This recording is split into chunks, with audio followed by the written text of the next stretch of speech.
It's delicious. Yeah, it's really full and creamy and nice. I really enjoy it.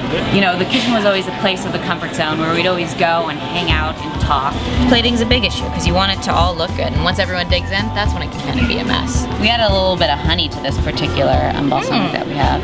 This is the onion and the depth of the balsamic. Great combination of flavors. Oh, angels had I your children. Well, save what you can save. There ain't gonna be no survivors. Lay it on thick, spread it quick, better hustle as the clock ticks. In a minute, all the fuse is gonna run out. Run out. You better shake your tail. Think it's time you better set sail. We're meeting up with Mia from Mia's Kitchen to do a great recipe. So let's go and check it out. It's Stark Silver Creek, all things West Coast. Come and take me. I'm joined by Mia Sebastiani. Hello. And we're here because it's springtime and we're going to talk about a great recipe that folks can try out at home with simple mozzarella tomatoes. So tell us a little about what we're going to make today. Well, what we're going to make is a really good springtime kind of dish. We call it a Caprese salad, but really it's just a tomato and mozzarella salad. And I'm going to show you today how I make that and the things that I do to kind of spice up the dish. And this is a simple recipe, but you're going to actually highlight some of the things. Exactly. And what inspires your cooking? You know what, it really started with my family, and you know, the kitchen was always a place of the comfort zone where we'd always go and hang out and talk. It was always a very intimate setting, so for me, it really reminds me of my childhood, and I really just love to cook because that's where I love to be. So let's start off here. All right. Well, what we have here is, I'm going to start off with the kind of mise en place and get everything prepped and ready to go. We already have our garlic, and we already have our pesto. And these you've made ahead of time? Yeah, these I made ahead of time. I add a little bit of olive oil to it, so it has a nice smooth consistency to both of the dishes, so that when you sprinkle it on top, it really kind of blends in. So what I'm going to do is kind of finish with the garnishings, and I'm going to get these leeks, and I'm going to cut them on up. And tell me if you want to help at all. Oh, you're more than welcome to. No, I'll just watch. Okay. Right, and I'm going to chop it up nice and fine. No crying, no crying. Actually, I hear if you dice onions next to an open flame, the fire from the flame will burn off the fumes. So they won't get into your eyes and you won't have to cry. Well, there you go. You trade tears for a potential fire hazard. Exactly. We've been in the family, or in the wine industry, for over 100 years. And I wanted to do something that was closer to home and something that was personal. And so me and my family got together and we came up with the idea of Mia's Kitchen.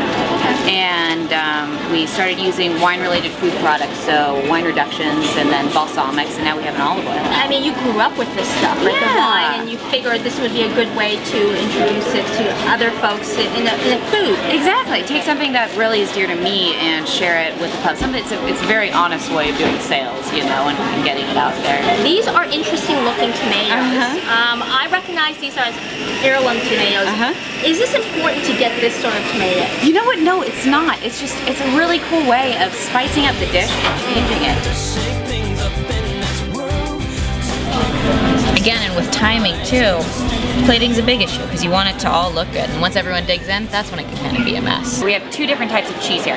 We have a mozzarella ball right here, but we also added some burrata. And burrata is like it's a mozzarella with like a ricotta creamy filling inside. So it adds just, you know, I mean, it might be my Italian upbringing, but it really adds a nice creamy, full flavor to the dish. Ricotta, like really juicy filling to it. You know what? It's like the truffle of mozzarella. Exactly. Do you want to try a piece? Absolutely. Okay, all right, let's do it. Just for you guys, I'm going to sacrifice myself. Try that guy. It's kind of a big piece. Okay, so this is ricotta with. It's delicious. Yeah, it's really full and creamy and nice. I really enjoy it. If you don't have tomatoes, even this drizzled with a little bit of olive oil and balsamic or other sauces would be great as well. Wow. To shake things up in this world, to break hearts. parts and stuff. So what we're going to start off doing is we're going to alternate tomatoes and cheese, so that with every scoop you're able to get a little bit of both. So that's a great idea, adding some more olive oil to it so that it gives a different texture. And pesto can be used in other things as well, pasta, things. So just either get a container of it or make it in the, can you freeze it? You can freeze it too, Oh yeah, right? you can freeze pesto. Use it for whatever you want. Well, right here we have some garlic, some minced garlic, some pesto, and a little bit of onion. You can definitely smell the garlic. We're gonna add the pesto. That's wonderful colors. That's the other part of it that's really great about this dish. Just some salt. Now we have the olive oil. I'm just gonna drizzle a little bit of this guy on top. A nice green color. I like that liberal brush stroke of olive oil. One thing about olive oil that people don't really know is, I mean, there's a whole world of olive oil out there, just as there's a whole world of wine. And there's so many tricks about it. Like this particular olive oil, very green in color, which is something that people, they don't even think about, or they might see it green and expect it to be bad or something like that. So after the olive oil, now we've got the balsamic. Yep. We add a little bit of honey to this particular balsamic that we have, and a little bit of fig concentrate. Here, I'm gonna taste a little of it. That's really good. Yeah, it's really good. It's also got a certain thickness to it as well. It does, it really does. It's very concentrated down. And that's the actual balsamic we get. This is an Italian balsamic that we import in. And then we do blend it down with some of our own little mixes, but it adds a really, a full, sweet bite to it that you're not really gonna find with a lot of balsamics out there. Well, what we did was we did a traditional caprese salad, but we spiced it up with a couple of things. The caprese salad is just tomato and mozzarella salad. We took a traditional Italian dish and we just spiced it up. The broad is really hard to find, and you need to find really nice independent markets, just like the Sonoma Market, independent markets throughout the Bay Area that I'm familiar with, such as, you know, Oakville Grocery, Petaluma Market. So ones that carry some of the specialty items, and then also just the sauces in case people really want to spice up what they're doing here. Where can they find these? Well, Mia's Kitchen is found again throughout all the independent markets throughout the Bay Area. So, you know, Sonoma Market, Oakville Market. Also involved with Drager's Markets, Lunardi's Markets, as well with Molly Stone's and Whole Foods throughout the Bay Area. We started off small, but we're slowly growing, so you're going to have to take a look at gourmet grocery stores to find these particular products. So wherever you find the burrata, you can find maybe. Exactly. See? Exactly. Together. And if you ever need any more information, we do have a website, and we put everything out there on miaskitchen.com. Fabulous. Well, thank you so much, Mia, for your time. Thank you very much. And congratulations. It's a great dish. Now, of course, this is the fun part. Not that the other part was fun. This is the funner part. This is the fun part. Okay. So you grab one of these. Please. I grab the other. And we're going to try a bit of it here. Dig in. I'm going to get some burrata on mine. I am too.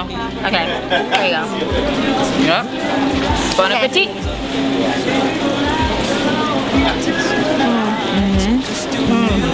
good.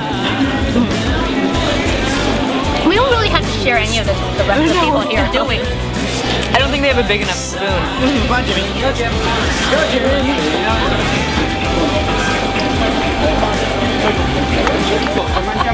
Senti, possiamo mangiare molto in pare.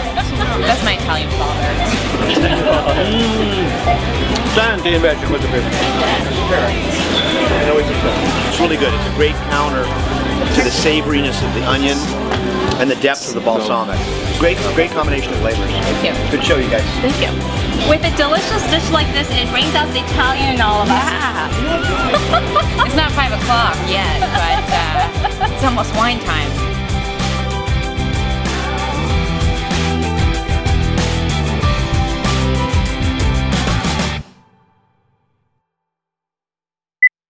Hi, how you doing?